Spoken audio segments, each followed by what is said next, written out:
Hi guys, and welcome back to another DrAce video, and today we're going to be playing Ride 4, and yes, that is one of the most ugliest bikes you've ever seen in your life. That is the Suzuki Hayabusa, and I do apologise to Sergio because not even his fantastic Corona livery could even beat the ugliness of this bike. It is just a wretched looking machine. If you will like the Hayabusa, then power to you, but it is not for me. But I did notice in the career mode objectives I did have the Hayabusa sort of record-breaking speed sort of category to complete. So therefore I'm tackling it here today because I'm trying to attain a 100% completion with Ride 4, and unfortunately the Hayabusa has its own bloody category called record-breaking speed. But it's in Macau and I do love this circuit, so I guess we'll have a bit of fun with it. We'll at least try to, because of course this beast of a bike is just an absolute clumbersome bugger, but we'll see what we can do. So going into the left-hander now, very tight to the wall if we can, and then flick it to the right-hand side. My difficulties with this bike will be its nimbleness, or lack of, to be quite honest with you, because it's not a nimble bike. It's very heavy, it's very clumbersome as mentioned earlier. It's going to be a bit of a difficulty to wrestle this massive, chunky beast around Macau, because it's a very difficult track. It's going to be very difficult to really chuck this bike into. Oh goodness me, some riders have found out already, as we're already up into third place with pretty much not doing any overtakes. The AI riders have just done way too much crashing around this circuit, as now Jiai, or whatever his pronunciation for that name, my apologies, I'm so bad with pronouncing Asian names, so I do apologise on that, but I noticed he bumped into the wall there, and you don't want to be going to the walls on any part of this circuit, because one little bump can send you flying. So I'm going to be trying to avoid that as much as I possibly can, as Marco Peltonen went really slow there going into the Melco hairpin. I do appreciate you have to really reduce the power. We went down to about 20 miles per hour ourselves to try and chuck it into the Melco hairpin. But now we can do which the Suzuki does best, and that is bring on the acceleration and hopefully bring on the brakes at the right time. So going into the right-hander now, into Fisherman's for turn 25. I think I've carried a bit too much speed going into the right-hander there. The Suzuki is not very stable upon the brakes, it feels. I don't think it's stable in anything it does apart from going in a straight line. But now onto the right-hand side for R for turn 26, and we'll now bring on the acceleration. Bring on the power, get him behind Marco Peltonen, and let's see how fast this bad boy can go as we slowly just reduce the acceleration just a little bit. But we had a massive amount of speed coming out that corner, so I'm just going to reduce the acceleration. I don't want to just blast past him without any trouble whatsoever. I want a bit of a battle. I do want to have a little bit of a race with the Finnish rider ahead of us, Marco Peltonen. But we'll bring on the power now, and hopefully we can get him on the brakes, braking roughly around the 200-metre marker. Went a little bit early there, as a matter of fact, just to slow the motorcycle down in a controlled fashion, rather than absolutely pelting it into a very difficult right-hander. So now into the couple of change directions here. Probably the favourite part of the track in this particular section of circuit. It's very entertaining, this particular part. So we'll get on the left-hand side just briefly, and then slowly bring on the brakes. You can see in the bottom right corner of your screen how gentle the brakes are being applied. It's nothing too sort of aggressive or too firm. It's very controlled and gently applied, and I would preach this for every single bike you use, whether it's a 250cc, whether it's this ugly monstrosity, or if it's even the best bike in the game, which is probably something like the Ducati Panigale V4R, as Marco Peltonen got really close to the walls there. Just touching it was enough to really knock him out of kilter. He's weaving all over the place now as he gets close to the walls again, and he's gone. Oh, God. I kind of anticipated him to crash sooner or later, but not that quick. I did expect to have a bit of more fight in him, but unfortunately Marco Peltonen has fallen by the wayside for the time being.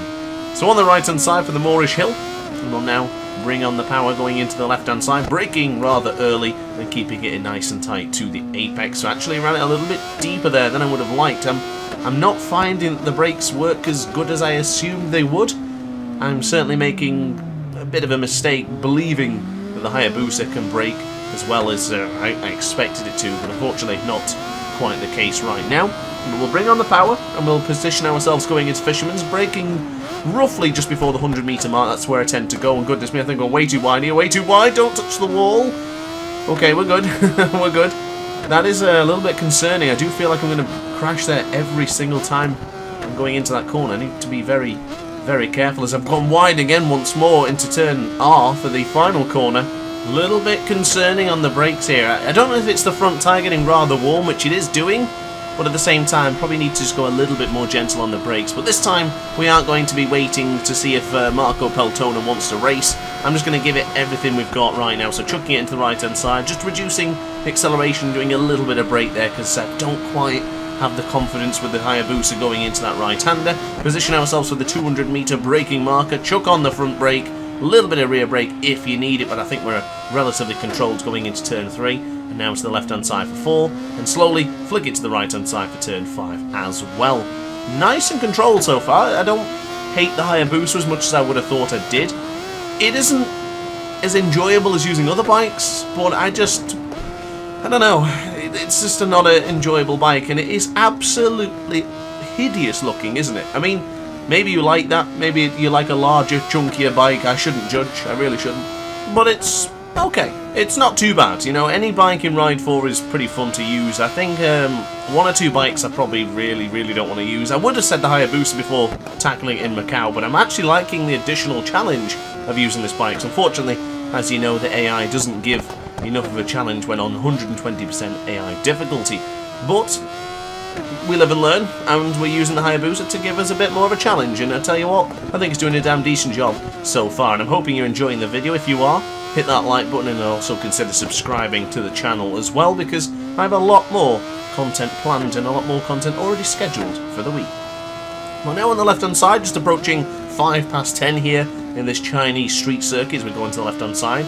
Running it a little bit deeper there towards the Arai sign, but thankfully we're okay as we now go on to the brakes. We're taking that wider entry now, 1.6 seconds clear from the previous lap time, which was a 2:26.173. But of course we did have a bit of a small battle with Marco Peltonen, but now it's going to be hard on the brakes well before the 100-metre marker because I want to try and get this part right. Did feel like I went a little bit too early on the brakes there, but with the confidence being not as high with the Hayabusa, I thought it would have been a smarter decision to brake earlier rather than going later and potentially crashing, because I'm not a person that enjoys crashing in Ride 4 or any of the bike games really. I like to try and keep it looking good. To be honest with you, I like to try and make the content look smooth, slick and crystal quality clear. So on the right hand side we'll now go for the next particular part. I usually go there through like full throttle, but maybe just reduce it ever so slightly, but this time with the Hayabusa I'm finding I do have to give a little bit of front brake just to make sure the bike slows down in time. So I'm going to absolutely slam on the front brake and give a lot of rear brake going into turn 3. Felt pretty in control, pretty happy with that so far as we now go on the right hand side. Turn 5, running it wider there. Ooh, almost touching the yellow Armco barrier, I'm guessing that is, or it's maybe just a standard barrier.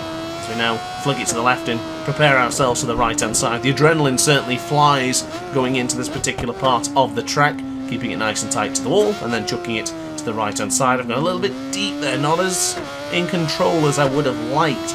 And a quick update on the tyre situation. We're looking at 90% degradation remaining on the rear tyre and 30% on the front. So these tyres aren't doing a bad job, but I did opt for the usual strategy of going for the medium front and medium rear. It's just a combination I tend to leave things out. If it's not softs, it'll either be hard front with a medium rear or just mediums. The medium combination works absolutely fine for me. I don't think there's a combination of Ride 4 that I don't particularly enjoy using. I don't often use a soft front with a medium or hard rear. It tends to usually be the combination I described. Always a harder front tyre if possible. But as I say, penultimate lap time now, 8 seconds ahead of GA as we go a little bit too wide there. We actually just touched the wall. We just touched the wall, but apparently we're okay. That's a good point. That's a bonus, that is. Well, the front tyre is getting quite toasty.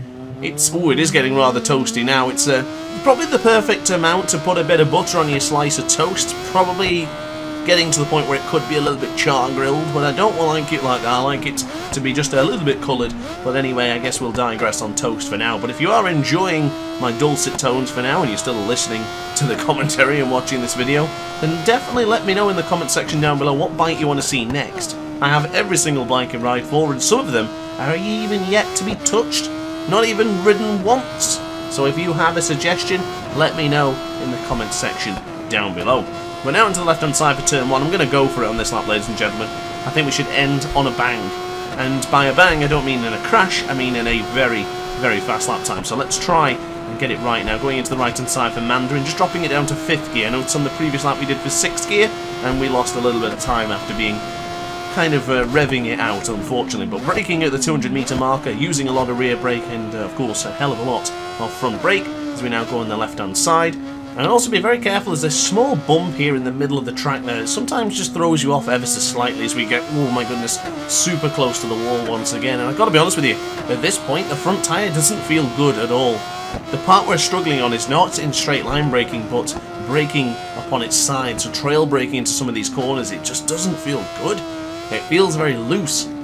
And the tyre doesn't look that battered. I know they've got quite a lot of degradation and not much tyre life remaining, but I would have expected a little bit more from the medium front, if I'm truly honest with you, as we run it a little bit deep and a little bit too close to the walls there once again, down by 0.3 of a second, so maybe we won't be improving on the lap time, but if we get close enough to, I'll still be very, very content. As we now brake to the left-hand side, a little bit of trail brake, keeping it nice and tight. Yeah, this tyre doesn't feel too good. It's staying warm as well compared to the previous lap. It is really, really warm. But we're now going the right-hand side. Controlled that pretty well, as we now go into the very difficult and innocuous corner of the Moorish Hill. Very easy to get that one wrong, and I think I've crashed there many, many times before. But now onto the left-hand side. Let's not touch the wall on the outside here. Let's go to the tighter apex there. Bring on the power and keep an eye out for the Turkish flag and start braking just after getting past that one. So into the Melco hairpin. Oh, goodness me, we lost 0.8 of a second. Yep, that's not going to happen. The rear tyre is really, really struggling now. It's probably going to go flashing red before we even get to the actual finishing line. Because, of course, 5% it does give you the indication that the tyres are officially dead. But now into Fisherman's for the final straight here. Well, the second to final straight, as we now thrash it down to the back straight in just a moment's time. Braking here, going into the R corner for the very final time of asking. And I think now calls for a big, chunky wheelie on a big, chunky bike. So guys, that's going to be Macau tackled with the Suzuki Hayabusa in the record-breaking speed category. So guys, I hope you enjoyed the video. If you did, let me know in the comments section down below. If you have any suggestions, also let me know, and I will try and cover them when I can.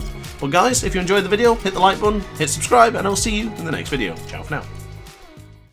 Oh hi, didn't quite see you there. Good to see you're still here. If this video didn't quite set your appetite, then why not watch some more DrAce content by clicking the video shown on screen now. Furthermore, if you would like to follow me on social media, you can do so now with the links down in the description. Consider subscribing so you don't miss a single DrAce video.